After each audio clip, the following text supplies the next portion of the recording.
Dusubiye kubaramutsa mwese mudahwema gukurikira ibiganiro n'amakuru tubagezaho iminsi yose kuri Mboneshakure ya Hejuru TV. Uyu ni umwanya w'ayandi makuru twabateguriye kuri uyu mugoroba mugiye gukurikira ayavugwa mu bisata bigiye bitandukanye. Turaza kugera mu gisata ca politike, tugere kandi mu gisata c'imigenderanire y'u Burundi na Zambia, tugere kandi mu biriko biravugwa cyane mu gateka kazina muntu. Kuri uyu mugoroba turabahaye ikaze aho muherereye hose. Banywanyi mudukurikiye muri mu bice bitandukanye mu gisagara ca Bujumbura, mu gisagara ca Gitega, bari mu ntara zigiye zitandukanye, bari ku migwa mukuru yayo, turabaramutsa kandi turabahaye ikaze. N'abandi benshi tuzi ko badukurikiye bari ku bihugu bitandukanye bihana imbibe n'u Burundi, abari ku mugabane wa Afurika hamwe no ku yindi migabane ya kure, mwese turabahaye ikaze. Mu ngingo nkuru rero tuza kwibanda ko nizi zikurikira. Abenshi baribaza ati ese ubwo siwe perezida w'igihugu c'u Burundi? Ejo haheze umupfasoni w'umukuru w'igihugu Angeline Ndayishimiye yanditse ku rubuga rwe rwa X agira ati natewe iteka ryo guhabwa umubonano kuri uyu wa 19 Myandagaro 2024 na perezida wa Guinea Equatoriale. Ngo twaragiranye ibiganiro bikomeye bijanye no gutsimbataza ubucuti hagati y'ibihugu vyacu, twongera twigira hamwe ibisata bishasha byo gufashanyamwo. Aya majambo muyumvirize neza, yose turaza kuyagarukaho ku buryo burambuye. N'ubwa mbere umupfasoni w'umukuru w'igihugu ari waja kuganira n'ibihugu vyo hanze ibijanye n'imigenderanire y'u Burundi n'amakungu. Cahora ari igikorwa c'umukuru w'igihugu n'umushikiranganje w'imigenderanire n'amakungu hamwe n'userukira Burundi mu makungu, ni vyo rero bari bajejwe kubikora, ariko bibiri gukorwa n'umupfasoni w'umukuru w'igihugu. Ese vyoba vyagenze gute? Varisito Ndayishimiye yoba amerewe gute? Ivyo vyose turaza kubigarukako, mwumvirize ivyo abantu benshi bariko barita akamaramaza ku gihugu c'u Burundi, kuko ngo kirongoye ngo ntabwo ari Varisito Ndayishimiye. Idonido ni mu masegonda makeyi. Ikindi kandi turaza kugaruka ku migenderanire y'igihugu c'u Burundi n'igihugu ca Zambia. Hagaragara agasuzuguro ka Zambia ku Burundi. Muti vyifashe gute? Muri Zambia bariko baritwengera ingene bafashijwe n'igihugu barusha uburyo kuva perezida Ndayishimiye w'u Burundi atangaje mu nama nshingamateka ya Zambia ko yazaniye ico gihugu imfashanyo y'amatoni 5,000 vy'ibigori, ibiharage n'umuceri. Muri ico gihugu rero haguma impari zikomeye cane. Noneho hakaba hagaragaye igicapo cerekana ko u Burundi butari bikwiye gufasha igihugu ca Zambia. Benshi rero bakaba babifashe ko ibintu baba vyayangaranye abarundi kandi nabo bashonje. Kanagaragaramwo rero agasuzuguro. Turaza kubigarukaho byose ku buryo burambuye. Turaza kugaruka kandi ku makuru avugwa mu gateka kazina muntu. Twabibabwiye iburinga hari bariko baratabariza uwabo yitwa Eric Mayeye. Uwo muryango rero turarabira hamwe imvo iriko ituma batabariza uwabo. Ikindi kandi turagaruka no ku Butare. Byose rero ni muri aya makuru ingingo imwe ukwayo. Jana kuri subscribe canke sabone niba utari wafyona ko ibuke no kubisangira za bagenzabe kugira badacikwa. Bamwe ku mbuga zigiye zitandukanye ngurukana bumenyi bati ese Varisito Ndayishimiye yoba atameze neza, ese yoba akitswe n'amagara? Ubwo baribaza imvo zatumye umupfasoni w'umukuru w'igihugu Angeline Ndayishimiye avuga ko yaserukiye igihugu c'u Burundi kandi ko yahaye umubonano na perezida w'igihugu ca Guinea Equatoriale. Ejo haheze rero niho umupfasoni w'umukuru w'igihugu Angeline Ndayishimiye yanditse ku rubuga rwe rwa X canke rwahoze ari Twitter agira ati natewe iteka ryo guhabwa umubonano kuri uyu wa 19 Myandagaro 2024 na perezida wa Guinea Equatoriale nyenicubahiro Teodoro Obiang Nguema Mbasogo. Twagiranye ibiganiro bikomeye bijanye no gutsimbataza ubucuti hagati y'ibihugu vyacu, twongera twigira hamwe ibisata bishasha byo gufashanyamwo. Ndasubiriye gushimira perezida n'umukenyezi we gukungene banyakiriye neza n'ingene mbandanya gufatwa neza mu kiringo cose nzomara hano. Imana ibandanye guhizagira ibihugu vyacu. Niko Angeline Ndayishimiye yanditse ku rubuga rwiwe rwa Twitter. Iyo tweet yiwe canke ivyo yanditse ku rubuga rwiwe rurimwo insiguro nyinshi. Gusa tubabwire ko hari ubwa mbere umupfasoni mukuru w'igihugu ari we aja kuganira n'ibihugu vyo hanze ibijanye n'imigenderanire y'u Burundi n'amakungu. Ico rero kikaba cahora ari igikorwa c'umukuru w'igihugu, umushikiranganji w'imigenderanire n'amakungu hamwe n'uwuserukira Uburundi mu makungu. Hari aho rero bishika n'uwundi mutegetsi wo muri leta akajana ubutumwa bwa Perezida Ndayishimiye ku bandi bakuru b'ibihugu.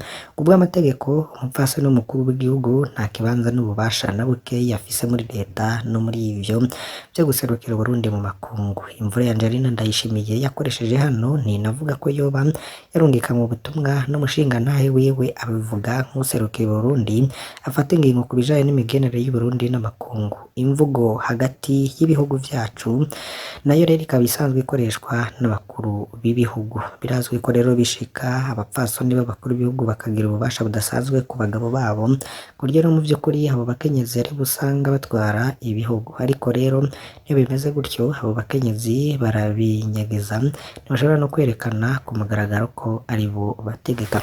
Kuwa mbere mukakaro 2022 Perezida Varisito Ndayishimiye yatangaje icese ko umupfasoni Angelina Ndayishimiye ari ina Burundi.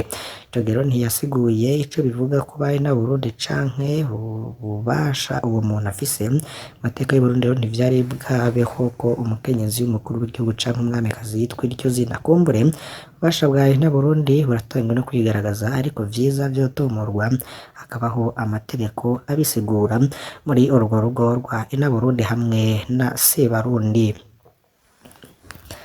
Ku rundi ruhande rero mu birebana n'imigenderanire y'u Burundi na Zambia haragaragara ico abantu bese bise agasuzuguro. Muri Zambia bariko baritwengera ingene bafashijwe n'igihugu barusha uburyo. Kuva Perezida Varisito Ndayishimiye w'u Burundi tangaje mu nama nshingamateka ya Zambia ko yazaniye ico gihugu imfashanyo y'amatoni 5,000 vy'ibigori, ibiharage n'umuceri. Muri ico gihugu haguma impari. Bamwe baritwengera ingene basigaye bafashwa igihugu bafata ko ari co ca mbere gikenye mw'isi, bagatwenga Perezida Hakainde Hichilema kubona yemera izo mfashanyo zo kubasuzugura. Ku rundi ruhande abashigikiye Perezida Hakainde bo bavuga ko atawanka wo mufasha mu ngorane naho yoba ari umukene kumurusha. Ikinyamakuru Diggers News co ngaho muri Zambia nico giherutse gusohora kino gicapo kibabaje cerekana umukene wo mu Burundi ariko arafasha umutunzi wo muri Zambia akamuha igifyo vyaca amafaranga. Ariko rero barabiraba niho batangara, umwe ati bigenda gute ngo umukene afashe umutunzi, uwundi ati iyi ni ingendo nziza yerekana ubumwe bwa Afurika. Gufasha rero ngo ntivyari bibi, kandi burya nta n'igihugu bakibaho naho abanyazambiya biyemera. Niko Zambia irusha n'ubutunzi Burundi. Ni $1 ry'abanyamerika rivunjwa amakwaca ya Zambia hafi 26 mu gihe rivunjwa amarundi hafi 7,000. Ariko siko na Zambia harurwa mu bihugu bitunze. Ikibabaje no gufasha abandi wigoye hanyuma ukishurwa agasuzuguro. Mfashanyo zo hanyuma rero abatwara n'u Burundi bariga ko bazishima kuko narirya Barundi bakeneye izo mfashanyo ari benshi. Amatoni nkayo rero yajanwe mu mabohero y'u Burundi ari gufasha abanyororo bagira bicwe na kigoyi. Hari akandi gasuzuguriro gakomeye ngo kaboneka ku basoda bo Burundi bari muri Republika Iharanira Rusange ya Kongo, aho abakongomani babandanya kubakekeza no kubagaya. Ni inkuru rero tuza no kugaruka twibaza imfashanyo Burundi gutanga ku badashima ico zimaze. Mu birabana n'agateka kazina muntu tubabwire ko iburinga ariko baratabariza uwaba yitwa Eric Mayeye. Hari umuryango rero w'iburinga muri komine Gihanga waraye utabaje nyuma y'ifatwa ry'uwabo. N'umusore yitwa Eric Mayeye yahagaritswe ku mugoroba w'ejo haheze. Uwo muryango uko uvuga ko ufise amakenga ufatira ku gikenye ca Emery Badogo yafashe Eric Mayeye. Reka twibaze rero ngo Eric Mayeye yoba arinde.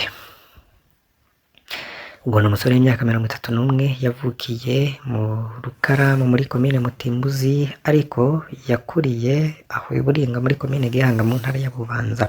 Eric ni umuhungu wa Alfred Mayeye na Marite Nzobaraba, azwi rero nk'umunywanyi w'umugambwe CNL, ariko abiwabo bavuga ko atavya politike yarakijamwo. Mu kazi kiwe ka misi yose Eric akorera ku itongo ry'abapfuye ku Mpanda, aho avomera amazi akaba baba bariko barubaka imva aho nyene, akaba akorera kw'itongo ry'abapfuye ku Mpanda. Niho rero Eric yahuriye n'ivyago mu ndwi iheze, mu gihe Eric na mugenzi we bariko baravoma amazi y'abubatsi, niho haza agahungu k'imyaka 15 kihagarika canke n'umwanda mukuru mu kinogo bariko bavomamwo amazi. Eric na mugenzi we rero bafatwa n'ishavu baragakubita inkoni ka gahungu nako kava ngaho kaja kubibwira nyina, uyu nawe aramenyesha se wabo ka gahungu witwa Emery Badogo. Emery Badogo rero ni nk'igihangange heburinga, bose baramutinya kubera akomeye mu bwambwe CNDD-FDD. Niho haca haduka isekeza ryo kurondera Eric Mayeye na mugenzi we, nabo bahava bahunga baja kunyegera bumvise ko batoberwa na Batogo. Muvyeyi wa Eric Mayeye yaragiye mu muryango wa muhungu yakubitwa, arasigura uko vyagenze, arabasaba imbabazi ku makosa y'umuhungu wiwe. Imiryango yumvikanye ko abahungu basubiye kuboneka, abaryango bazohura bagaheza ico kibazo. Alfred Mayeye rero yaranabimenyesheje mu bajejwe intwaro.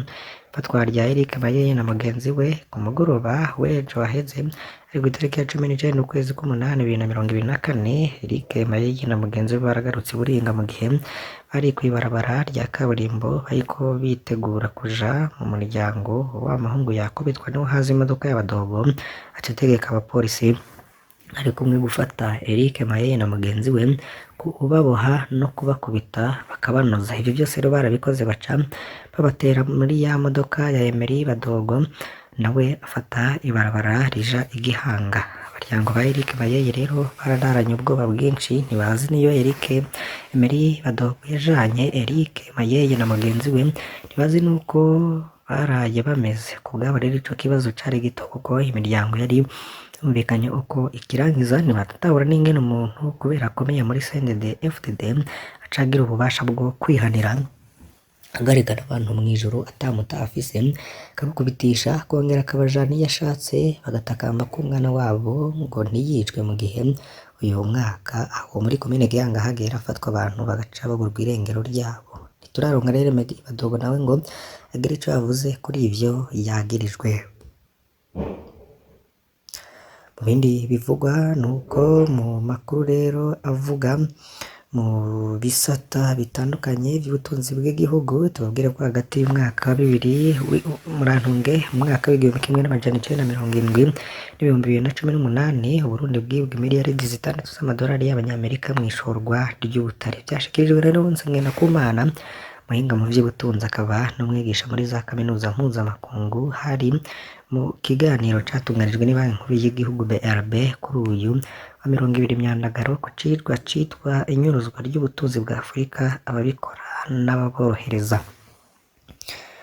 Felicite Ndayishimiye umukuru w'igihugu c'u Burundi rero yari yateye iteka ico kiganiro. Umuhinga rero akerekana ko igitigiri c'inzahabu Burundi bwerekana ko bwashoye hanze mu gitabo buha ONU kidahuye n'ico ibihugu vyakira izo nzahabu bitanga. Burundi bwerekana ko igitigiri gito kandi haba hashowe nyinshi. Uwo muhinga rero ngo niko guca yibaza ati none izo nzahabu zishorwa zitazwi ziva he? Yaciye rero asigura ko ingorane ari uko vyoroshe gusohora amabuye y'agaciro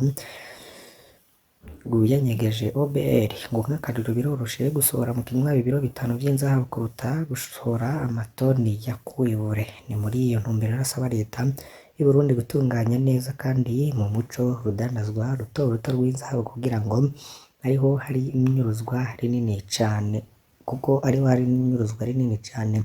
Bityo rero ngo bikazofasha kumenya ivyashowe n'umwimbu winjiye. Nsengendakumana akaba yasiguye ko iryo nyuruzwa hanini riva ku gutunganywa nabi kw'ico gisata, no kuvuga ko baba bateye umukono ku masezerano baba babigize ku bw'inyungu zabo. Ivyo rero ngo kugira ngo birwanywe canke ngo leta y'u Burundi igaruza ayo mafaranga yanyurujwe, nuko yorushiriza gufata mu minwe amahinguriro y'amabuye y'agaciro no kuza irishingira igiciro ku vyo yahejeje kwihingurira.